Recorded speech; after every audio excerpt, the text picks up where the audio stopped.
Afternoon, folks. I'm out on a camp and walk today. Pretty close to home, really. I've only got a narrow window that I can work with. I had a dental appointment this morning, so that stopped me going further afield, really. And I've got stuff on tomorrow. So I am currently walking on this track between Lidgate and Longdon End below Blackstone Edge, and I'm going to head up Blackstone Edge tonight. It's early October, the wind's southerly on my face, quite pleasant. It's going to be windy on the tops, I think, so it's pretty mild.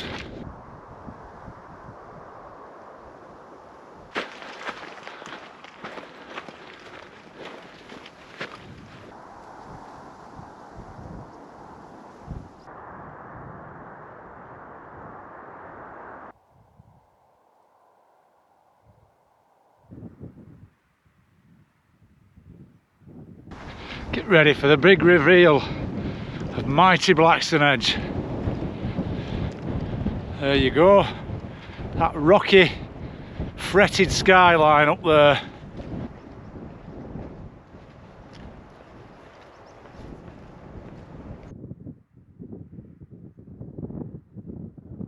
This cairn over my shoulder here, I think something to do with me. When I was a teenager, I did a walk on my own once over here, and there were never any cairns on this path over our edge. And when I was sat down, I thought I'll build one. I built a little cairn, only about 1.5 foot high. Anyway, now we've got this, quite a substantial thing. I like to think that I built the embryonic cairn and people have added to make this one. Hey, that was nice. I've just met a subscriber. I've not met very many really on my walks, so hi Ian, if you're watching this, nice chatting to you. Yeah, we're into early October now. The moors are pretty quiet in terms of wildlife. The only birds I'm seeing are one or two meadow pipits on the lower slopes. It's in a wheat here though, that's late. That needs to be on its way. I didn't know they'd migrate to sub-Saharan Africa. It's in a few interesting grassland fungi on the way up, so some dusky puffballs back there, a few wax caps, but no, pretty quiet really. So I'm crossing, I mean there's a thin path here, this never used to be here, this used to be just trackless moor, but a bit of a path developing now. So there's the ice point up there, Robin Hood's Bed, 1,548 feet. So I'm going to have a look up there. And then we've also got these rocks up here at Sun End. I've not decided 100% when I'm camping. I've got a good idea though.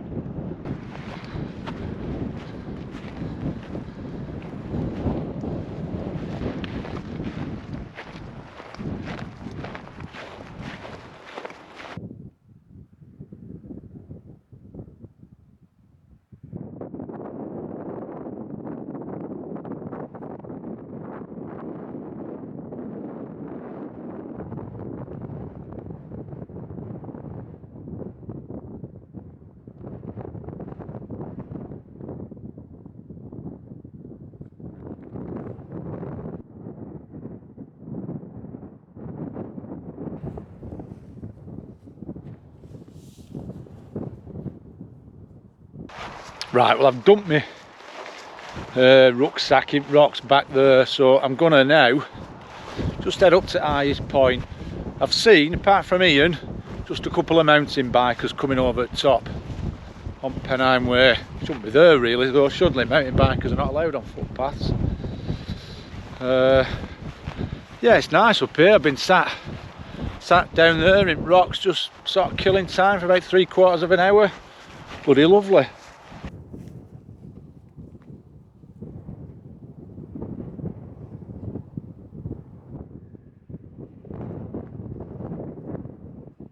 It's easy to get blasé about Millstone Grit and just pass it off as a pretty boring rock. But look at these here. Some nice sedimentary features there, some cross bedding. It might not be as big as Kinder or Bleaklow, but there is a Kinder connection to the geology up here, because this Millstone Grit is called the Kinder Scout Grits. and it formed, well, I mean, it's the length of the Pennines, isn't it, Millstone Grit, but Millstone Grit formed as a series of massive deltas sweeping down and infilling the sea that the Carboniferous limestone that you see in the dales formed in.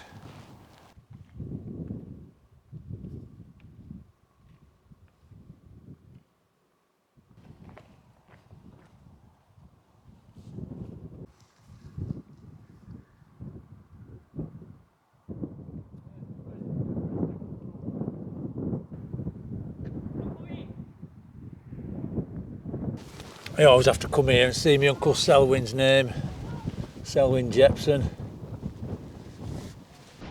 My Uncle Selwin told me he carved his name there as a lad, late 50s he said.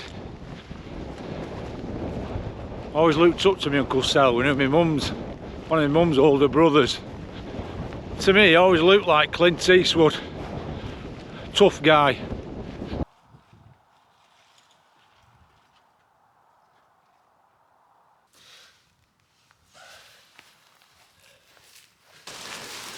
It's good to be back in the roomy scarp. I've reverted back to my Cedar Summit sleeping mat. I just cannot get along with the Thermarest one. Now the issues I had with this were I kept getting little punctures. I must have repaired about 4. I wondered if I were overinflating it, you know. They kept occurring on the little, you know, like the dimples, like a mattress where the studs are.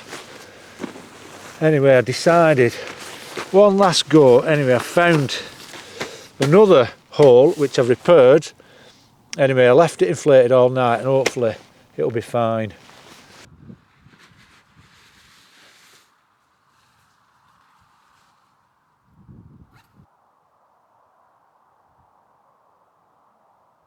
Would you say there's a bit of a twist to these clouds? They look a bit like, from where I'm standing, Kelvin Helmholtz clouds, a special sort of twisty cloud.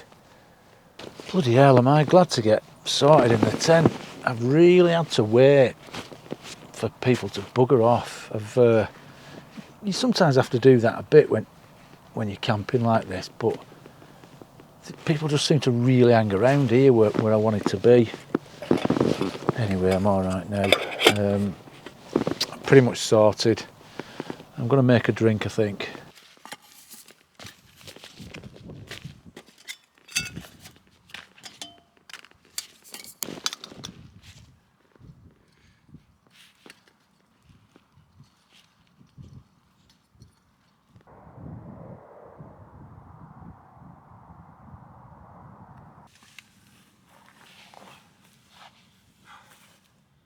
Finally got sorted, although I can't tell whether this bloody mat's going down or not.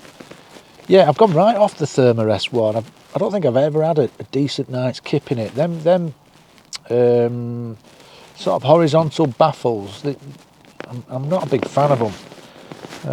But if this is going down again after yet another puncture repair, I kind of don't know what to do. I don't know whether to flog the Thermarest, maybe get a brand new one of these.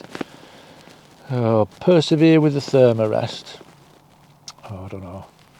Anyway, I've just heard a redwing go over. Now they're a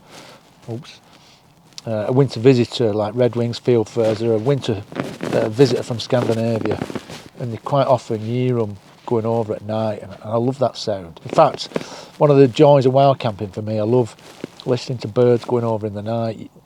Sometimes you know what species they are with the call that they make, sometimes you don't. You think, I always think to myself, I wonder if it's something rare. So this has been my first camp since Anglesey, which was the end of July, I think. And then we had our family holiday to Madeira. And then after that, I started my new job, which is full-time. For the past, since September 2019, I've only worked 3 days a week. Quite nice, really. But with this new job, beggars can't be choosers, so I've had to go full time with it. And to be honest, It's a bit of a struggle finding time to do everything like I used to, but I quite like the extra brass, so I'll probably, I think there are options if I wanted to go part-time, certainly in a few months when I've got my feet under the table, but like I said, I'm quite enjoying the extra brass at the minute, so for now I'm going to stay full-time, I think. But it does mean that I've really struggled to get out camping. And of course this time of year, it's the mushroom foraging season, so I've been doing plenty of that, mostly locally. Although last weekend I went over to a place called, what was it called? Mere Sands Wood, over on the Lancashire Plain. That were an interesting place. And then on the way back, I called it Rufford Old Hall, a National Trust place. That was quite good, found some good stuff there. So yes, after a quiet start these last couple of weekends for mushrooms, it's definitely picking up. I've discovered a new camping snack as well. Wasabi green peas. Look at these. Well, nice. A bloke I work with, he buys them by the blooming shed load from Chinese supermarket in Manchester. Anyway, I tried them. Really, really nice. Horseradish. I love the flavour of horseradish, me. Horseradish on beef and stuff like that. Really good.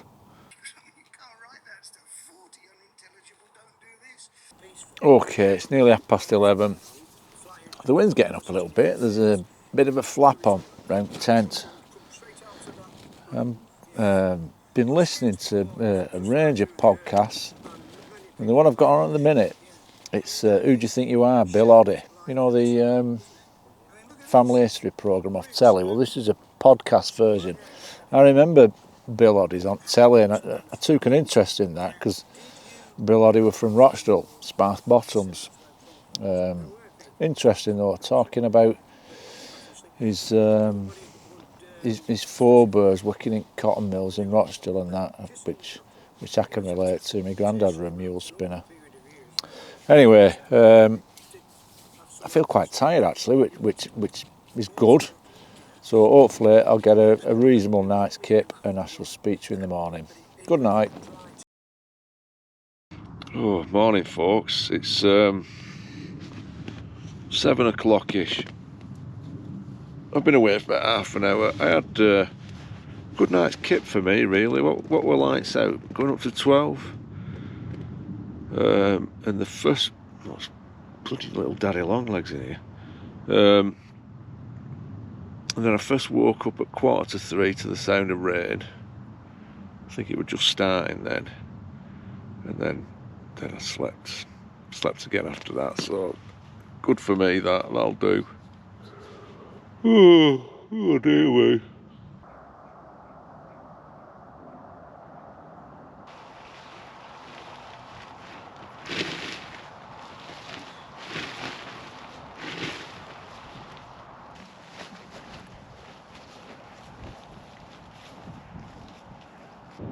Yeah, gritstone landscape up here. It's brilliant. It's a fantastic hill, Blackstone Edge. It's bloody champion up here this morning. It's not a bad morning at all, better than the forecast said. And as I'm walking, I'm hearing the sound of meadow pipits and stuff like that. It's really nice. There's one now. Just makes me think of an old local dialect term. It's like a collective name for meadow pipits, twites, skylarks. And the term to describe them is moor peeps, because when they call it's like a peeping sound. Now ain't that a lovely descriptive term for the birds up here? I've never heard any of my older relatives use it, but I've read about it a few times in some of my old books, some of the old local writers, your Hammond Wrigley's, your Edwin Waff's. Moor peep, what a great name.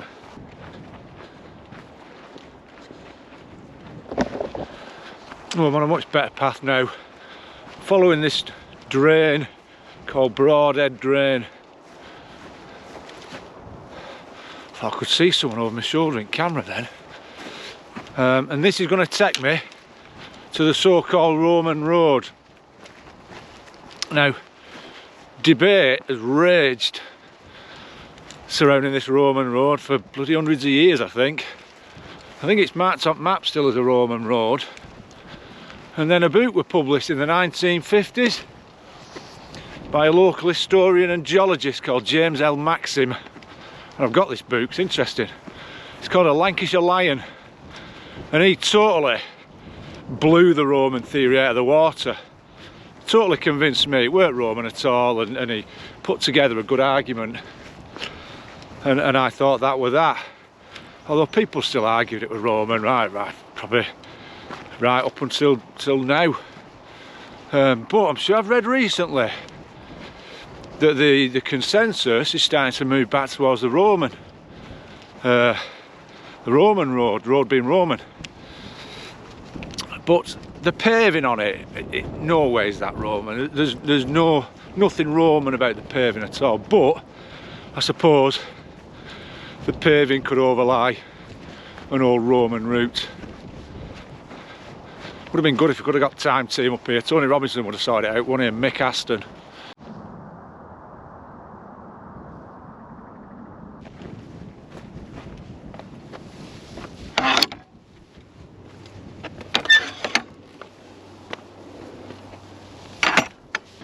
Now you can see the Roman road here. These pavements here, it's actually much wider. It goes about there on that side to sort of here on this side. All overgrown now. It used to be quite clear, this section, when I was younger. I have a good mind to cross that out and replace it with Lancashire. I'm going to come up here with a Sharpie. So we have to descend this Roman road now. That'll take us down to Lidgate. Not far now, really. Red grouse. This section of the Roman road, how overgrown it is, it always makes me think of a fella I once stumbled across on YouTube. A fella called Mr. Hugill. And if you get a chance, Google him, because he's a proper old character. It's an old BBC film, I think, from 1970s. And they go and visit this old fella. I think he's called Jeff Hugill. And his job is to work on the Roman road on the North York Moors near Gothland. And what his job is to just like chip it away at all the vegetation and stuff that overgrows it, so it's like really clear and visible for everybody to see. But he's a proper character, and he amuses himself by making animal noises, farmyard animal noises. I think he does a cuckoo as well. Yeah, he's very eccentric, but I don't know, I stumbled across that, but I thought it was great. And every now and again, when I need a bit of a pick-me-up, I'll find Mr. Hugill on YouTube and watch him again. I think he's buried in the churchyard at Gothland. And I've always said to myself, next time I'm in Gothland, I'll look him up. Yeah, what a good chap he was. Not much room for people like Mr. Hugill in the modern world nowadays, is there? More's a pity.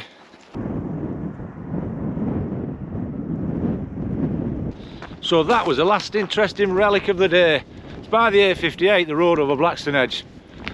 Fortunately, it's like fenced off now. You used to be able to get right up to it. But it is a basal socket for either some sort of way marker, an ancient way marker, a cross, or a stone post or something. And it's at the bottom of the Roman road. And if you follow the Roman road back up where we've just come, and over Blackon Edge towards Baytins, you pass a little hill. I think it's called Slate Pits Hill, and there's another one of them by the Roman road. So very, very old. Right, well, Lidgate's just approaching down here where I parked the car, so I'm going to wrap things up there. Made a pipit again. More peep, I don't know if you heard that. How lovely. Yeah, so I'm just descending to Lidgate now, and from here it's not far home in car really. Don't know, quarter of an hour. Yeah, I enjoyed that camp really. Ideally, if I'd have had more time, I'd have liked to have gone further afield. Not made it up to the Hugills this year. Don't know if I've said that earlier. That'd have been nice. I think that'd have been first choice with a bit more time. Maybe I've got, I don't know, I find now with working said this yesterday, just working Monday to Friday. Weekends are only time to get stuff done, so it's got a little bit harder lately, but I suppose I've got the holidays and stuff, so maybe when it's the next holiday coming up, maybe go a bit further afield. Anyway, I'm gibbering on. So thanks for watching, look after yourselves, and I'll see you next time.